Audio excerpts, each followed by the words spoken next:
Hola, ¿qué tal, mi estimado diputado Hamlet Almaguer? Bienvenido, buenas tardes, ¿cómo está? ¿Cómo le va? Muy buenas tardes, Manuel. Buenas tardes, Hans. Un placer estar aquí con ustedes, con todo el auditorio de Sin Máscaras. A sus órdenes. Muchas gracias, diputado. No, muchas gracias por estar aquí con nosotros en Sin Máscaras, diputado Almaguer. Diputado, pues muchos temas de los cuales tenemos que hablar. Estuve en Coahuila este domingo, ya nos contará más al rato qué tal se puso. Y el día de hoy, más tarde, a las 8 de la noche, la gobernadora del estado de Campeche, Laida Sansores, hace una atenta invitación al presidente del Instituto Nacional Electoral, Lorenzo Córdoba, para que escuche un nuevo capítulo de los Alitolix, los audios, los famosos audios que ya pues está cerca de ser podcast. Ya habíamos tenido audios previamente en donde se insinuaba o directamente podría incurrir en un delito electoral. En algunas partes lo están investigando la Fiscalía de Campeche y otro, supuestamente el INE, dijo que iba a investigar si Alito Moreno, Alejandro Moreno, incurría en una especie de exabrupto ilegaloide, ¿no? Yo le pregunto a usted, que es, como ya lo dije, uno de los principales conocedores de la materia electoral, ¿hay materia para comenzar una investigación contra Alejandro Moreno Cárdenas, presidente del PRI, o en su defecto ya hay materia sólida para incluso ir un poco más allá de una investigación? Sí, claro, por supuesto, y en todos los ámbitos del derecho. Mencionaban ustedes, por ejemplo, el tema electoral, pues es evidente que la unidad de fiscalización podría realizar un análisis sobre el flujo de los recursos, sobre todo tratándose de una persona con un papel tan importante al interior de un partido político nacional como es el propio presidente de ese instituto. Afortunadamente, la Fiscalía General del Estado de Campeche está realizando un muy buen trabajo en este tema. Tengo entendido que el fiscal es Renato Sales y pues la gobernadora está con esta agenda que es muy importante porque refleja quién llevaba las riendas de esa entidad federativa hasta que el pueblo le da el triunfo a Morena y a Laida. Pero antes de eso, pues vemos toda esta serie de desvíos y de corruptelas que está mencionando en los propios audios el presidente nacional del PRI. La situación está tan grave que los propios expresidentes de ese instituto pues ya le han solicitado que se haga a un lado, que renuncie. Hay también presiones al interior de su coalición, de la coalición Va por México, porque saben que lastra esta actitud. La realidad es que no refleja nada distinto a lo que ya conocemos del PRI, del PAN, de los institutos que han gobernado anteriormente. El propio Junior de la Madrid, pues ya también se manifestó en contra de Alito, ¿no? En materia electoral, pues una parte podría ser la de fiscalización, otra muy interesante podría ser el tema de los flujos de los recursos, ya en materia penal a nivel federal, operaciones con recursos de procedencia ilícita, que es lavado de dinero, y pues también puede haber un tema de defraudación fiscal, habrá que ver si pagó impuestos sobre todos estos recursos que se escuchan en los audios. Te quiero comentar, esto es conocido, pero hay que recalcarlo, la mesa jurídica de Morena a nivel nacional, en el que está toda la representación, pues ha trabajado diversos recursos. Algunos son de carácter electoral, pero otros también ya presentados ante la Fiscalía General de la República y ante la Unidad de Inteligencia Financiera, para que se realicen análisis sobre todos estos movimientos de Alito y a ver qué nos depara el capítulo de hoy. Pues Lorenzo es un árbitro más ciego que aquel que le marcó el penal a México contra Holanda, es terrible, el peor árbitro de la historia, pero es importante que no quitemos el dedo del renglón. Yo aplaudo la actitud valiente de la gobernadora Laida Sansores, y de lo que se trata es del conocimiento de la verdad para los ciudadanos de todo el país, pero específicamente para los ciudadanos de ese estado de Campeche. Hans Manuel. En el Congreso llama la atención, por ejemplo, internamente en el PRI, en la Cámara de Senadores ya hay ahí Osorio Chong particularmente, algunos otros gobernadores que dicen, perdón, senadores que dicen, no, la negociación la vamos a estar viendo nosotros porque ya hay incluso internamente desacuerdos. En la Cámara de Diputados, ¿cómo están las cosas? Es decir, ¿sí están cerrando, por lo que se escucha, fila con Alito, o también hay diputados que se escuche del PRI que no están tan de acuerdo en la postura que están teniendo de esto de lo que le llaman la moratoria constitucional? Mira, te podría decir, Hans, que la bancada del PRI está conformada en un porcentaje importante por diputados plurinominales y esas listas las armó Alito. Entonces, evidentemente ellos le deben la diputación. En los segmentos de mayoría, te diría que hay una presencia fuerte de los diputados del estado de Coahuila. Por ejemplo, Morena ahí solamente ganó uno de los 8 distritos de mayoría. Hay otra bancada fuerte del estado de Campeche y hay una bancada, pero esta también es de plurinominales, del estado de Hidalgo. Más o menos con esos grupos se conforma mayoritariamente la bancada priista. Entonces, bajo las estructuras que tiene ese partido, y si analizamos notas periodísticas, hubo incluso muchas quejas de sectores del PRI, de exgobernadores, de líderes en distintas entidades que decían que Alito estaba armando las listas solo. Entonces, por eso veo como ese cierre de filas por parte de los diputados federales del PRI. Algunos de ellos, por ejemplo, Laura Aro, de mi estado, de Jalisco, pues acaba de ser premiada y es la nueva presidenta. Bueno, premiar es un decir, ¿no? Tiene recientemente la designación como presidenta estatal del PRI en Jalisco, ¿no? Y ella es diputada federal de esa entidad. Entonces, evidentemente, pues Alito los consiente, les ha dado esa posición y ahora ellos están intentando defenderlo, pero las presiones son muchas y en el Senado pues no están nada contentos con esta situación, como mencionas, Hans. Pasando de tema, diputado Hamlet Almaguer, este domingo pues estuvo posiblemente en la tarima más buscada de toda la República Mexicana, por lo menos el último fin de semana, allá en Coahuila, en el bello estado de Coahuila, allá en el norte, donde justamente habrá elecciones el próximo año por la gubernatura.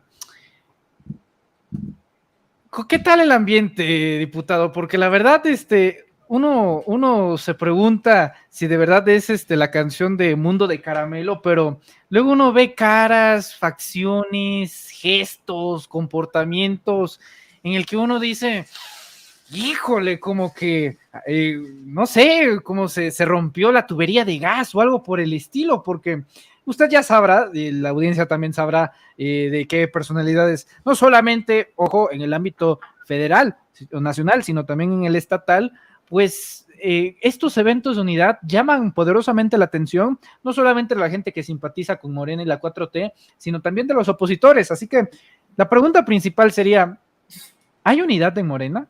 ¿Usted siente, usted de verdad piensa que hay una unidad, una fortaleza unitaria en Morena? Si me permites, Manuel, me gustaría solamente cerrar con un breve comentario el tema anterior. Ahorita lo estaba reflexionando. Sí, claro.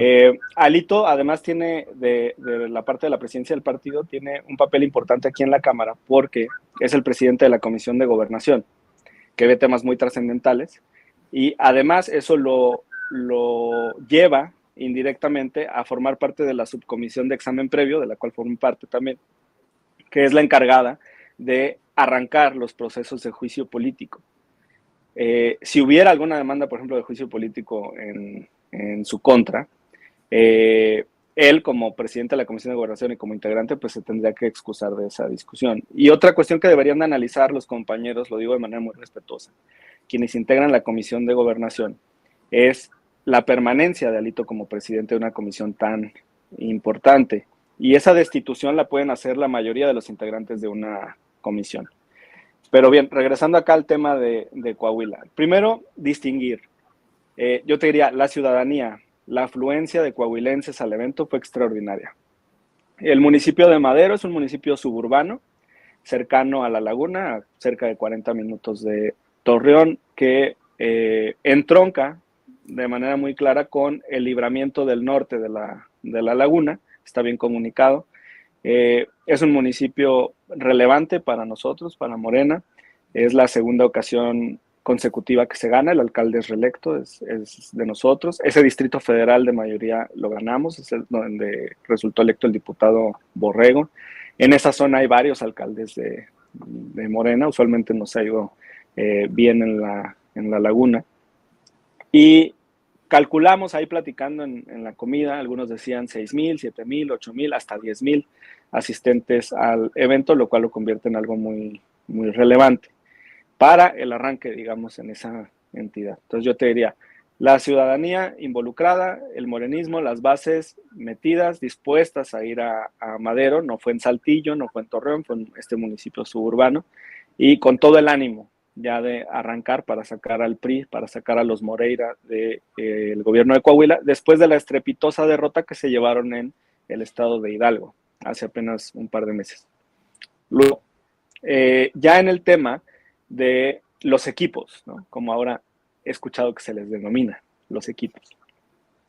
Me llamó mucho la atención, por ejemplo, el discurso del senador Monreal, porque me parece que era una oportunidad para demostrar que tenía intención de colaborar o de ir en unidad. La sola invitación que le realizaron me parece que ya era un gesto suficiente como para que no tuviera que reclamar de nueva cuenta, ¿no?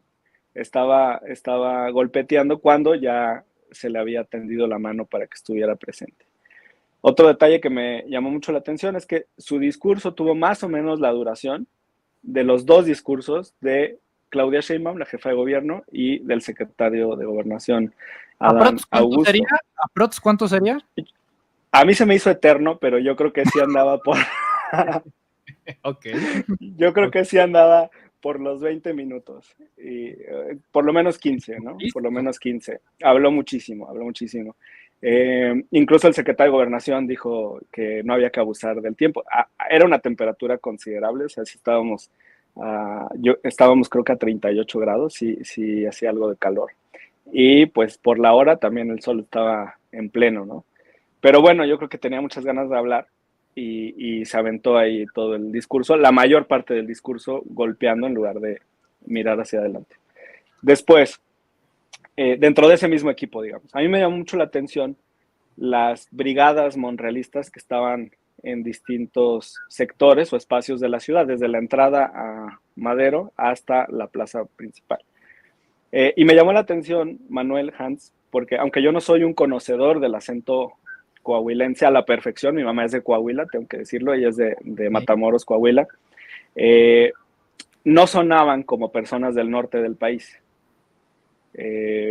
Incluso en las consignas y cuando estaban gritando a favor de Monreal, pues tenían otro tipo de acento, digamos. Yo tengo mis dudas de que fueran coahuilenses quienes lo estaban apoyando.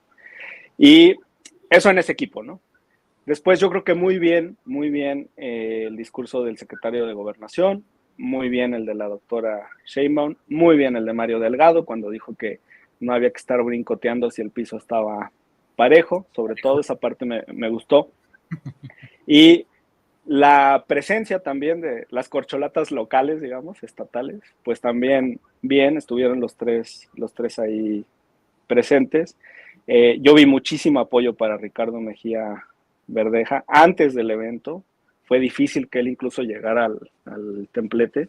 Durante el evento también y al finalizar. Creo que él fue el último que se quedó y estuvo ahí con la gente, le entregaban peticiones, se tomaban fotos.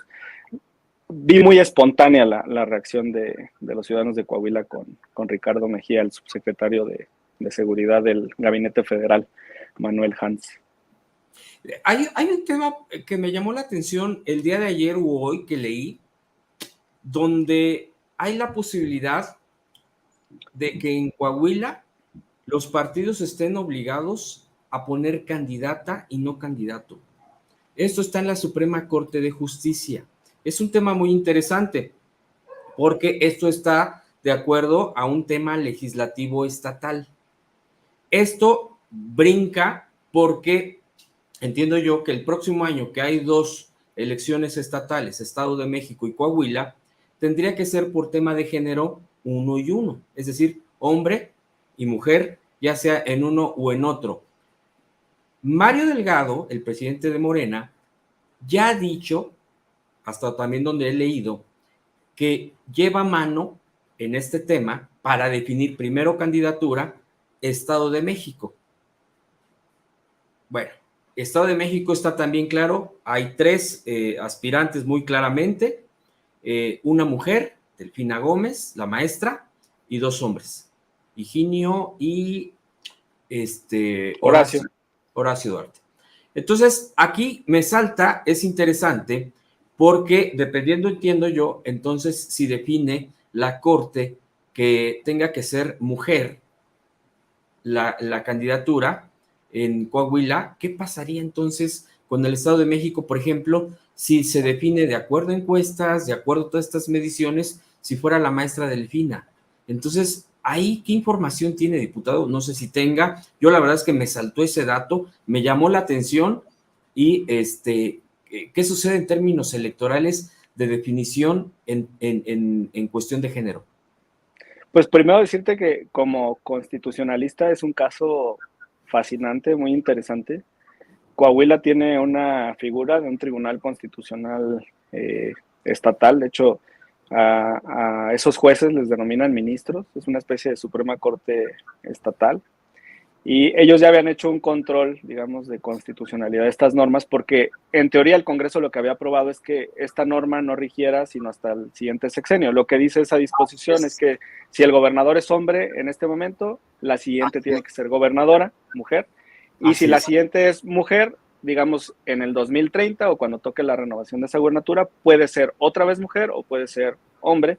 Las acciones afirmativas suelen funcionar así. Te pongo un ejemplo a nivel federal.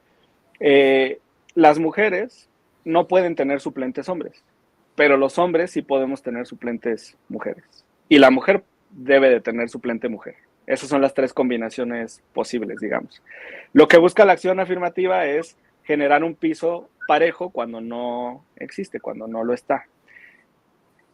Acá lo interesante es cómo una figura nacional, una disposición nacional, que podría ser un acuerdo del INE para decir una y una, y el control que ejerciera después la Sala Superior del Tribunal, va a tener un diálogo o una repercusión con lo que está decidiendo la Suprema Corte sobre una disposición local de una entidad federativa. O sea, ¿puede el legislador de Coahuila indirectamente generar que en un estado diverso se tome una determinación sobre el género de quién lo va a gobernar?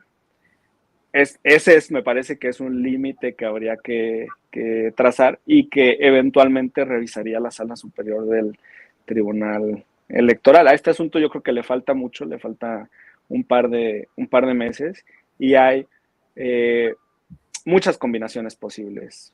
Podría ser que en los dos estados sean mujeres, podría ser que después venga un conflicto de resoluciones entre lo que diga la Corte para el caso de Coahuila y lo que diga el Tribunal Electoral para el caso del Estado de México. Podría valorarse lo que está pasando o no en Coahuila para la determinación del Estado de México. Falta mucho. Lo que es claro es que del lado de Morena, por ejemplo, pues los tres perfiles que están presentes, el senador Guadiana, Luis Fernando Salazar, quien ha recibido muchísimas críticas por venir del calderonismo y del PAN, y el subsecretario Mejía Verdeja, pues los tres son hombres, ¿no? Y en el caso del Estado de México, pues claramente hay una mujer que tiene mucha fuerza, que es la maestra Delfina, y otros dos hombres. Es la situación que priva en este momento. Hans y Manuel. Muy interesante.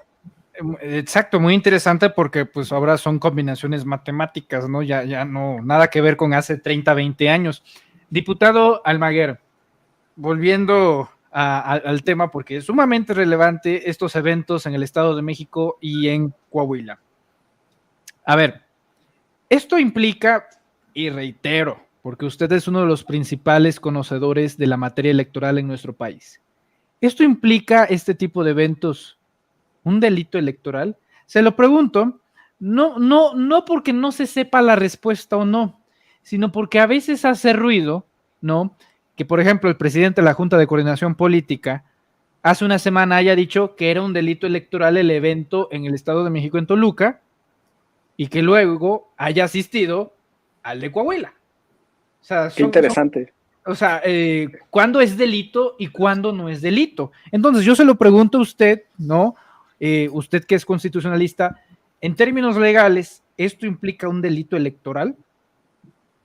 Pues yo creo que para Monreal es delito si él no está y no es delito si él está, ¿no? Más o menos sería la conclusión. Ahora, legalmente, los dos eventos fueron en domingo y ya hay jurisprudencia del Tribunal Electoral, pues en domingo no hay problema con participar en este tipo de actividades. Además, considerando que es una cuestión absolutamente interna de Morena, es un encuentro con las bases, es una asamblea informativa y en nada se está discutiendo quién va a ser el candidato o candidata para la gubernatura. No es en ese momento en donde se está decidiendo esa situación. La militancia tiene derecho a tener un encuentro y las bases y los ciudadanos con figuras políticas, con funcionarios de gobierno, y qué bueno que destinen su día de descanso para tener este encuentro con la ciudadanía, porque lo podrían dedicar a estar con su familia o a divertirse. Qué bueno que asistan, que estén presentes y que pueda existir este diálogo, pero la respuesta es no, no hay ningún tema de carácter legal, es un caso que ya se ha revisado en muchas ocasiones, incluso en el proceso que se va a definir próximamente con las encuestas y demás. No se trata de la candidatura en sí, sino de los comités de defensa de la Cuarta Transformación, que es un cargo que ha sido avalado por pertenecer a la organización interna del partido por los tribunales desde el caso de Delfina en el año 2016-2017, cuando se estaba renovando la gubernatura del Estado de México, ya hace un sexenio. Y se comprobó que era un tema de organización interna del partido y no tiene ningún problema de carácter legal, Hans y Manuel. Muy Qué bien. interesante. Yo por último quisiera preguntar, diputado, Sí. Es que esto da para lo que estamos viviendo tanto en estos estados como en el tema de la ruta hacia el 24, hay cosas que se van generando. El propio presidente dice, ya son otros tiempos, y yo no me opongo a que cada quien en su tiempo libre genere lo que tenga que generar en sus aspiraciones, pero respetando el trabajo, hablando de los funcionarios o servidores públicos, particularmente del Ejecutivo. Incluso le preguntaban que si iba a pedir licencia Monreal y él decía, pero si yo soy legislador, y luego brinco. Bueno, ahí está claro. Han salido ya incluso no solamente el tema de playeras, diversas cosas de el nombre. No dice hacia qué, no dice nada, el nombre, ¿no? Y alguna frasecita, pero no candidato, candidata, ni aspirante. Entonces se empiezan a generar nuevas formas de esta presencia, de esta cercanía con la gente, de este diálogo, vamos a ponerlo en esos términos. Y en la Ciudad de México, por ejemplo, han aparecido bardas, dice Claudia, punto. No dice el apellido, no dice nada, pero se está entendiendo. Bien. ¿Qué Claudia? Y yo escuché, leí que los panistas, o hay panistas que ya se enojaron, porque dicen, bueno, ¿y ahora qué hacemos? Y dijeron, no, pues si va, entonces ahora nosotros vamos a ir a borrar las bardas. Entonces me llama la atención porque creo que también es un tema ahí interesante, decir, caray, bueno, por ejemplo, si tú vas y pintas una barda, generalmente se están pintando en propiedad privada. La persona te autoriza con una carta, con un escrito que sí, te presto mi barda para que tú escribas tal cosa. Sí. O anuncies. Y yo me pregunto, ¿qué pasaría si los panistas hacen esto? Se va a poner muy interesante. ¿Qué opinión le merece todo este tipo de cosas que se están generando? ¿Son sanas en la democracia? ¿Qué papel va a tomar el INE? ¿Lo tiene fácil? ¿No lo tiene fácil? ¿Cómo va esto, diputado? Pues mira, es un tema muy relevante de cara a la discusión de la reforma electoral, que por cierto les adelanto que ya vamos a empezar con las asambleas en todos los distritos del país. Sí, vamos a ir a las universidades, vamos a platicar con los jóvenes, vamos a enriquecer el diálogo con los migrantes, con todas las acciones afirmativas, los grupos vulnerables. Y este tema de la propaganda, de la difusión, va a ser muy, muy relevante. Me parece que ahorita hay un exceso de candados en la legislación. Lo vimos con el tema de la revocación de mandato. Es ilógico que los funcionarios, los legisladores que acompañan un proyecto de nación, sea cual sea, independientemente si se trata de un gobierno progresista, de izquierda como el que tenemos, o fuera un gobierno de derecha, pues me parece que las personas, sobre todo los actores políticos, tienen derecho a defender su ideología y hablar sobre ella, sobre todo cuando se cristaliza en una persona que encabeza esos esfuerzos. Y en otras democracias se vale incluso el mero día de la elección. Creo que tendríamos que flexibilizar esas normas. Ahora, sobre lo que mencionas de la actitud del PAN, pues yo creo que no tienen otra cosa mejor que hacer que ponerse a despintar bardas. El problema no son las bardas, el problema es que la ciudadanía no cree en ellos. Si no, estarían realizando una labor de convencimiento para poder ganar la ciudad, pero la realidad es que han tenido gobiernos tan desastrosos en las alcaldías como el de Sandra Cuevas, que me parece que van a quedar borrados del mapa dentro de 3 años. Morena no solamente va a recuperar la ciudad, vamos a arrollar. La verdad es que han hecho tan mal papel en la derecha que no tienen nada más que defender. Y sí vi que era un legislador creo que es el distrito 2 de aquí de la ciudad, de Gustavo Amadero, que se había puesto a despintar las bardas. Hay que ver si las despintó en propiedad privada o si eran bienes de dominio público. Y hay que ver también de dónde salió esa pintura para despintarlas, quién la pagó, no vaya a ser de presupuesto público. Es bien curioso todo esto que se genera. La verdad es que, bien lo dice diputado, creo que tan no tienen figuras atractivas que dicen, pues mejor despinto, porque si pongo a Kenia o a, no sé, Xochitl, por ejemplo, a nivel local, pero a nivel federal incluso están también súper perdidos, entonces no tienen nada que mostrar, realmente están como entrampados. Pero bueno, es muy interesante el tema. Con esto concluyes un comentario nada más, porque va en paralelo al tema de la discusión de la iniciativa de la reforma electoral. Qué interesante momento de esta coyuntura, de cómo se está generando todo. Vaya que sí se necesita una reforma electoral. Sí, Hans, sí, muchas gracias. Y ojalá haya mucha capacidad política para aprobarla, porque como ya sabemos, hay 2/3 partes que se tienen que convencer para que se vote a favor.